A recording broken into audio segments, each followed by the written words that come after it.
What is going on, Hive? Happy Father's Day to everybody out there. Today is June 15th, 2025. Let's get into it. Sit back, relax, grab some headphones, put your feet up, and let's get into it. The Discord, I know Mrs. Birdie posted in it that I was going to go live tonight. There's other updates. So far, it looks like it's been a pretty good hit as far as people liking it, putting information in there. That link is in the bio on my YouTube channel. And if you tuned in to the 4 p.m. podcast that I was on, Surviving the Truth with Kelly Peterson, thank you for joining and contributing to the chat. That was some heavy stuff that Kelly talked about with her story. That full stream will be underneath the live tab on the Surviving the Truth YouTube channel. After that show, I am excited to announce that Kelly and I, along with her team, were able to dial in a date for her to come onto this channel, and I will be able to interview her and ask her questions. That is going to be July 8th at 7 p.m. Central. Okay, let's move on to the Hive Mind finds. This is death records for the victims. Obviously, we have Maddie, Xana, Ethan, and Kaylee. I feel like we've touched on this before, but having them all side by side is interesting and does raise some questions. How does a mistake like this happen? And if it was a mistake, how has it not been corrected? So all of the death information and the dates that they have listed these victims died on: November 13th, November 13th, November 13th. And then you get to Kaylee, and it says December 10th. Now, that's so weird.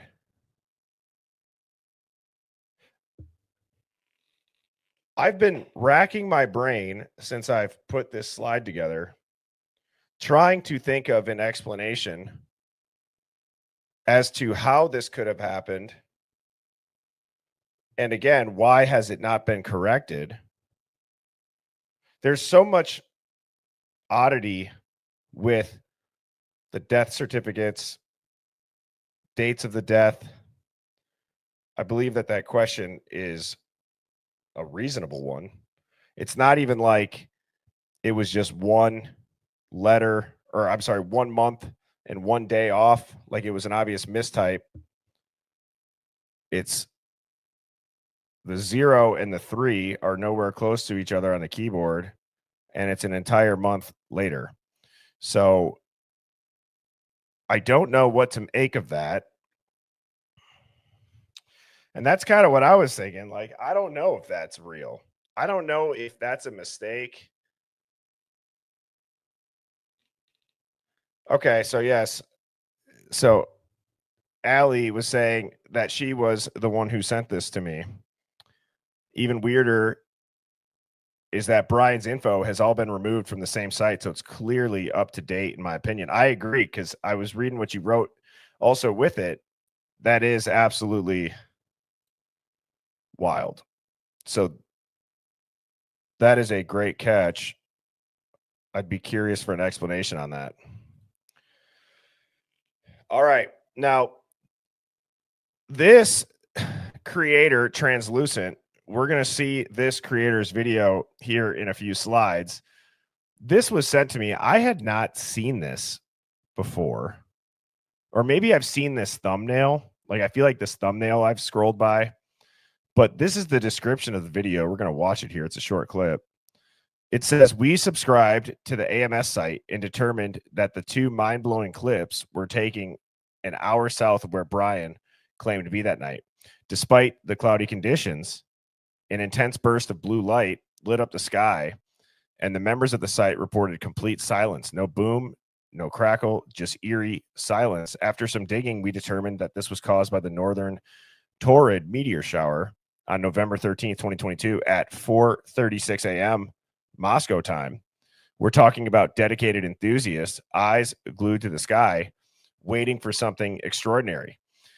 There's a couple of pieces in this description that I want to mention before I show the videos. We all know that it was a cloudy night. We all know that Bryan said that his quote unquote alibi was going to be that he's stargazing and that he regularly does that. Well, he subscribed to this site, and I will play this video.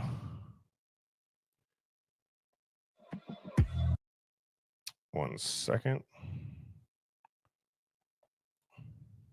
Fans, remember Detective Payne mentioning Bryan was an AMS subscriber? Well, the internet sleuths have cracked the code. AMS stands for American Meteor Society.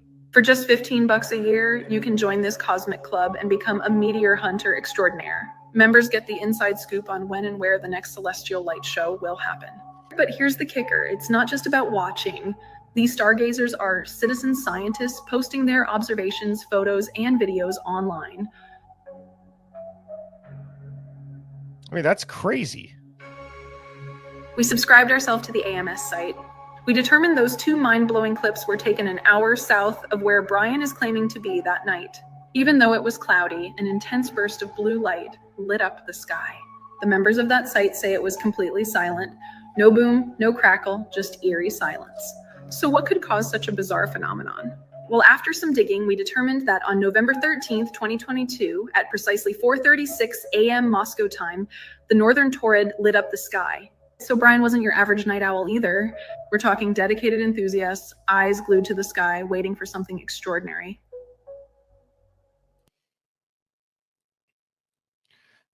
Could you imagine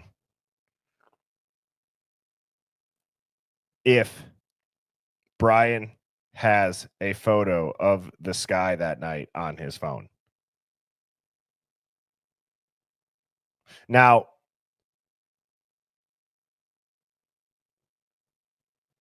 I feel like there's things that are lining up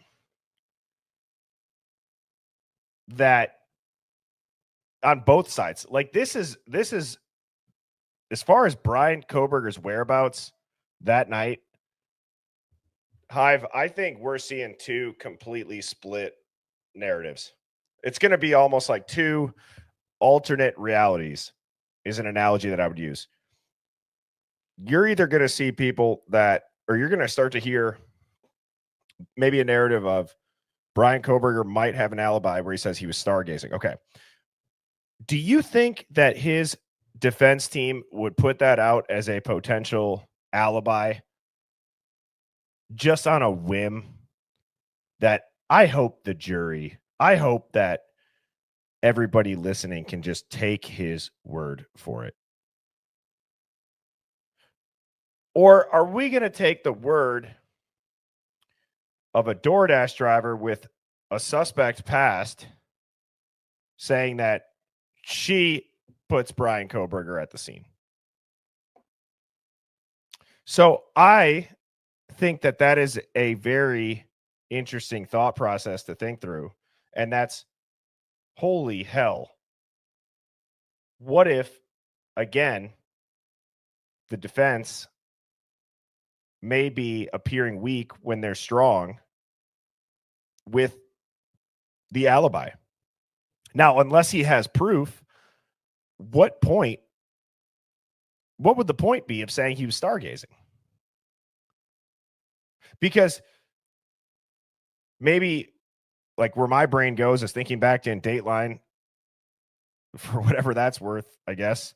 People are like, oh, he was hiking by himself at night. It was dusk. I mean, if anything, that adds validity that he does go out at night and hike. You're going to hike up maybe to the top of a hill. Apparently a very popular spot to hike out there, maybe to see the night sky without as much light pollution.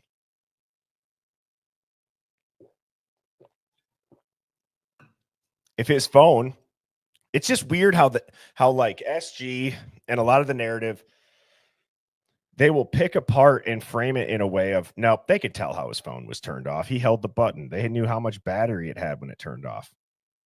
Okay. Do they know that? Are we expected to believe that that's a real leak? Are we expected to believe that that is accurate? Maybe it is. Or maybe that's just the way that they're framing the narrative to keep control of the story. Because what if, as we've heard many times, like I believe Mama Tata has said, that park, and she's a local, by the way, that park, you lose cell service. Because SG even said, well, why would he turn his phone off at 90-something%? Well, maybe he didn't. Maybe his phone literally lost service, and he maybe has photos of this northern torrid meteor shower that occurred November 13th, 2022 at 4:36 a.m.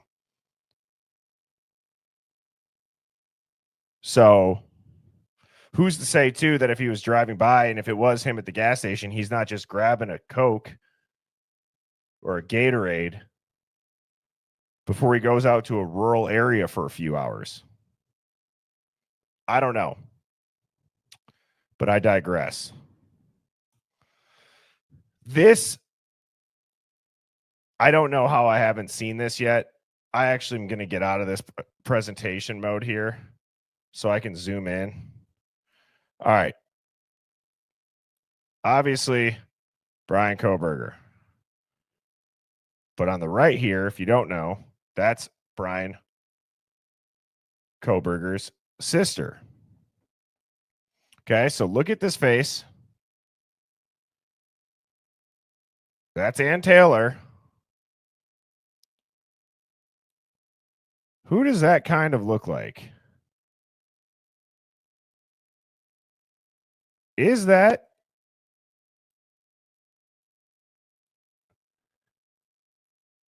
his sister?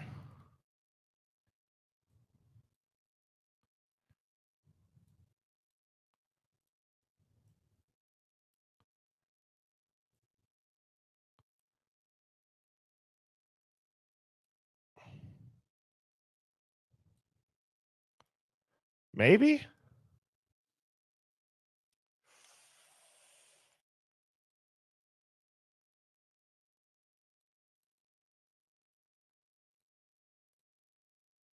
What do you guys think?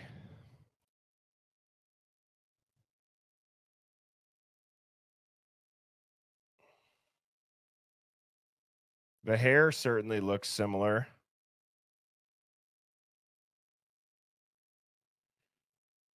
Well, and that's kind of what I thought when I first saw this, Joanne, is that no, why would she be there?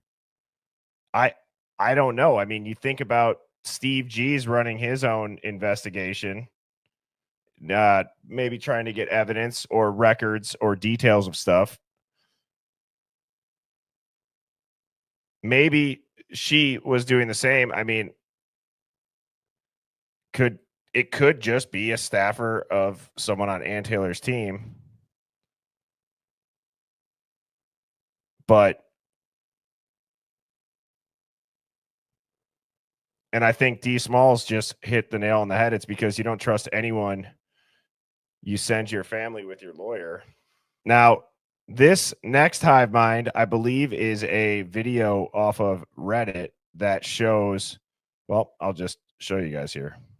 Gonzalez's sister Olivia shares with me something she found disturbing on the day of the murders. Here's a screenshot of Kaylee's LinkedIn account. Notice how Kaylee's account was active at 11:33 p.m. on November 13th. This was 12 hours after the 911 call was made, and her account was deactivated. The content is unwanted or harmful. But, I mean, obviously I didn't report it. Olivia also shows me an email where she messaged Moscow PD and asked them why they deleted Kaylee's LinkedIn. They replied and said it was illegal for them to do that, and it was not them. So the big question is, who was logged into Kaylee's LinkedIn, and why was it deleted? Kaylee had other social media accounts. Why her? So it was active. I'm going to play that again. It was active and then deleted. Olivia goes and messages the cops asking, why did you guys delete that LinkedIn? Because it was flagged for harmful, or whatever the reasoning was, like harmful content. They said that'd be illegal for them to do that. Now, Cryptic Conversion says her dad. I could see an argument for that, but that would mean, remember, they had the cell phone and, according to Steve G, multiple laptops, and Chrissy didn't understand why they need laptops,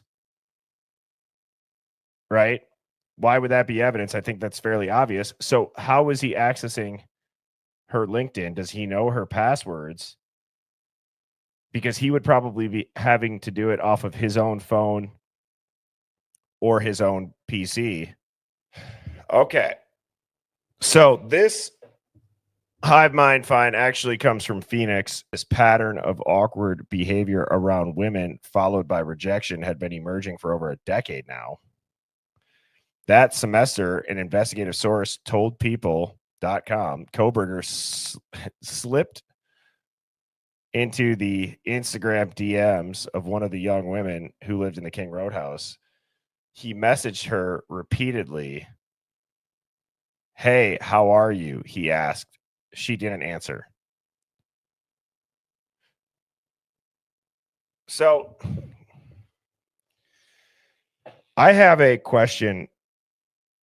I guess maybe not just for the ladies that are in the Hive. It could be guys or girls. Type a 1 if in your texts, your DMs, no matter what the platform, have you had somebody that you're not interested in message you more than one time? And it's not even anything weird. It could be something just like this. You're just not interested. And you just let it go and you forget about it. It's just random.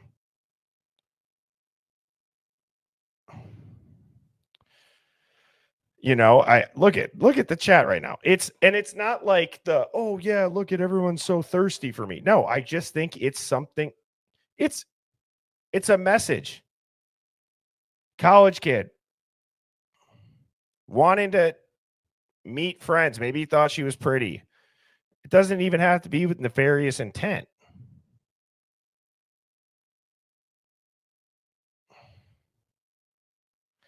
And I believe on Instagram, depending on the settings of your profile, it might even go into the request folder. And if you don't check your request folder, you might not even see it. This person messaged me saying Purple was live last night. And a user said, quote unquote, "I think I did it. I took it as a joke, but I clicked the profile and it was a person in a ski mask. So I looked at the profile. It was Neos Phobos. And the first video is a 10-minute video of him walking the perimeter of the area behind the house, the tunnel crawl space under the apartment, shows the frat house, dumpster, lots of angles. He's wearing a mask in the video because when you see his shadow and hear him struggling to breathe, then he has videos of cars as well. He was live when he sent it, but I didn't want him to see my name. That's why I was looking. The reason he might not be sus is because a lot of known open thinking Idaho people follow them. So I don't know, but either way, that video is crazy. Yeah, like a gimbal.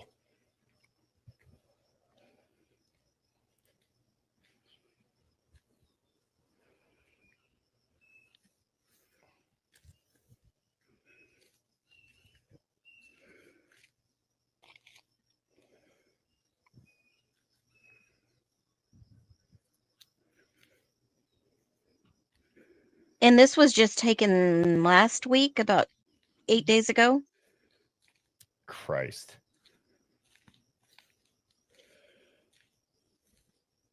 And Sherry just nailed it.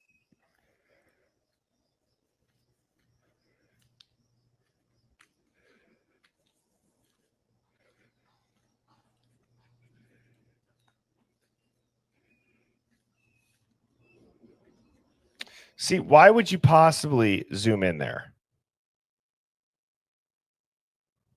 Zoomed in a couple of different places. Yeah, on the I saw the frat letters, but this one is really random.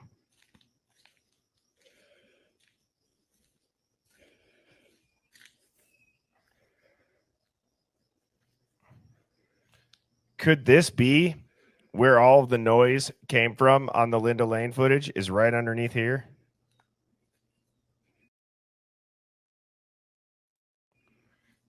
You see what I mean? And that's why someone called in a 301 disturbance of what? Alcohol related calls. Wow.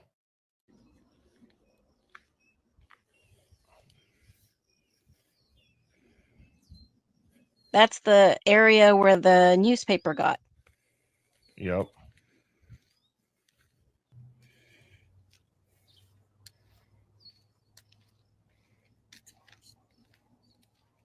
Wait, did he just say something?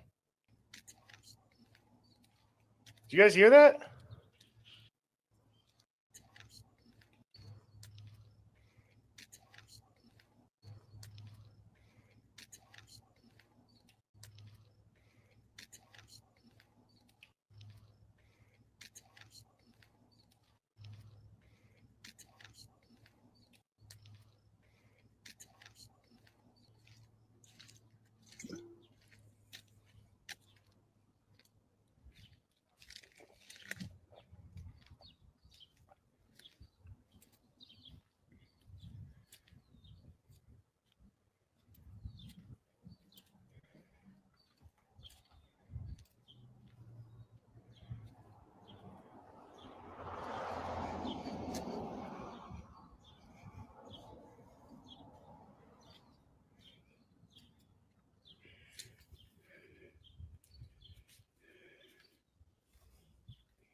Is that the apartment they took the photo at? That's the Taylor Apartments, yes, on the second floor. And he actually goes up there. Whoa.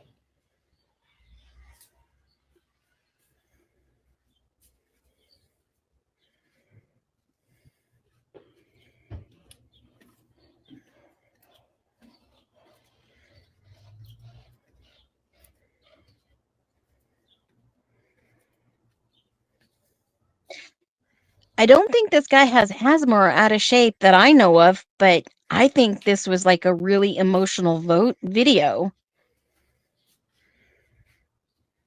He's clearly comfortable walking around. Absolutely. Oh, man. That was interesting, to say the least. Phoenix, this is from a nurse. She said, I was thinking today humans shed about 500 million skin cells a day. So to say BK owned this sheath and it was in possession for 8 months without a single skin cell on it is wild. And then here's a screenshot they included showing the amount of skin cells the average person sheds. Wow. Isn't that interesting? Like, I wonder how a jury would hear that and what they would think. Well, I mean, I wonder how they're even going to bring up the IgG without bringing up the IgG. Mm-hmm. they're they're going to say, well, we just arrested him and we tested his DNA. Well, then the PCA came before. That's like, pulling the cart before the horse. How are they going to introduce that to the jury? I hope there are some smart individuals on this jury that questioned everything. Okay, Phoenix, this is wild. All right. This is the Netflix algorithm assassin theory. The premise is that every time you are watching Netflix or Hulu or whatever, but specifically this example is about Netflix, you're being scored, profiled, and sorted by a behavioral AI model that's connected to a global network of predictive contracts as far as human behavior. Now, there's an alleged DARPA Amazon Netflix collaboration where your viewing patterns are used to predict future dissenters, mark high-risk narrative threats, and simulate how you'd respond to trauma, resistance, or propaganda. Some examples of Wow. how it works are if you skip intros, you're impatient. If you rewatch serial killer episodes, you're flagged for obsession markers. Turn it off during the government corruption parts, you're a low risk normie. Binge whistleblower docs at 3 a.m., you're a tier 1 threat. You combine that with location data, smart TV mics, and emotional AI from eye tracking and pixel pulses that happen when you watch these shows. Netflix becomes the mirror and the judge. The kicker is that this is the part that sent a freaking shiver down my spine, chat. The rumor is that there's a few high-profile whistleblowers who were quote-unquote accidentally recommended docuseries about people who were like them that died within days of them being killed. Oh my Some say gosh. that it was the algorithm. Others say it was a warning. So you got to ask yourself, why is every show about unsolvable crimes and corrupt institutions now only produced by 3 companies? Why does Netflix release exactly what's needed to calm public outrage right before trials or leaked files? And are we watching the content, or is the content in a way watching us? It's crazy to think about. And the whistleblowers, there was 2 people that apparently their algorithm on Netflix, like whatever recommended for you, they were whistleblowers within 48 hours. Like their whole recommended for you on Netflix was whistleblower documentaries. Oh my God, I believe it. It's just as bad as the algorithm. Now we're being watched by our TV like everyone said we would 20 years ago. I mean, dude, could you imagine if you blow the whistle on something and then all of a sudden you're Netflix, you're about to go to bed, and it's just nothing but documentaries about whistleblowers who were killed? Oh, Reminds me of the Twilight Zone. You watch a documentary and then bam, you're next. I mean, it's just so crazy. It's so That is crazy. scary. Well, that's just like, Amazon having the contracts with the government to house all their software, all their intel, and yet Amazon is a huge player in AWS. And when you start thinking about it, they're a huge entity to have all our secrets in their cloud and their storage. I just, Phoenix. See, now my brain's going down these rabbit holes. Have you guys ever heard like there's no such thing as a private conversation? Absolutely. And Crystal says there's literally a Black Mirror episode on this. Black Mirror is wild. Okay. I've only Yeah. I've only seen a few of those. Some of them just trip me out. So if you watch them all, then what are you? Well, apparently everybody in this chat has probably watched the Idaho 4 documentaries, maybe watched the Ted Bundy documentary, maybe watched the Gabby Petito documentary, maybe watched American Murder, the Chris Watts, the other 900 true crime cases. We've probably messaged the other gender on Instagram. Phoenix, we might be serial killers. And especially if you work out and you hit the gym, you are a tier 1 threat, everybody. You're bettering yourself. You're studying serial killers, and you are trying to get a date or meet the opposite gender. Firing squad for you. Oh my God. Can you imagine if you throw in there a little shooting range practice and a little bit of night driving skills, and we are up a shit creek with no paddle? We are cooked. We are fully cooked. So cooked. Yeah. Well, anyways, Phoenix, thanks for popping up. The podcast that I was just on with Kelly Patterson, Surviving the Truth, 1382. Her book is on Amazon. I am not plugging it because I get anything out of it. It was just streamed on their channel. I just think that what she's trying to do is absolutely incredible, and the guts that it takes to speak out about that is extremely, extremely hard to do, I'm sure. So I just want to make sure that I am doing my part to help spread the word about something, the number 2 crime in America, number 1 crime in the world, how it looks today and how modernized it's become to traffic people is sickening. to put it bluntly.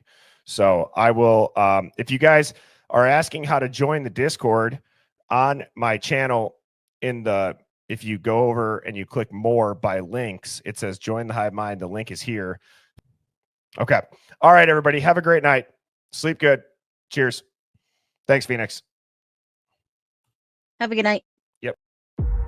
Birds flying high, you know how I feel. Sun in the sky, you know how I feel. Breeze drifting on by, you know how I feel. It's a new dawn, it's a new day, it's a new life.